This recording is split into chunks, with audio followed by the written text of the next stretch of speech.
Вот уже 8-й раз Владикавказ становится столицей фестиваля национальных театров Северного Кавказа «Сцена без границ». В течение недели остинский зритель будет оценивать работу 8 творческих коллективов из Таджикистана, Абхазии, Чечни, Кабардино-Балкарии, Дагестана, Южной и Северной Осетии. А в рамках внеконкурсной программы Московский театр «Согласие» покажет 2 спектакля. На этот раз фестиваль посвящен его основателю, народному артисту России Георгию Хугаеву. Помимо спектаклей в рамках фестиваля пройдут выставки, мастер-классы, творческие встречи, а также круглый стол на тему «Современный театр.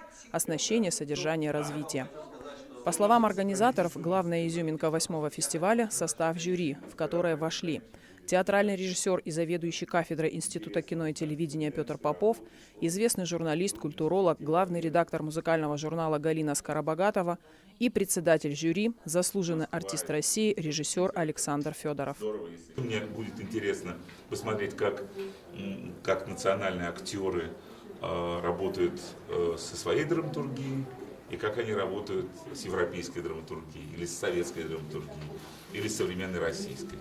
Так что я жду от фестиваля очень многого, а также я, конечно, очень хочу, чтобы мы уже сегодня готовились к 10-му юбилейному фестивалю. Может, мне сейчас министр скажет: ты что делаешь, ты зачем?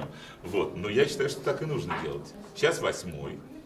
9-й – это хорошая подготовка, а нужно туда, впереди 10-й, конечно.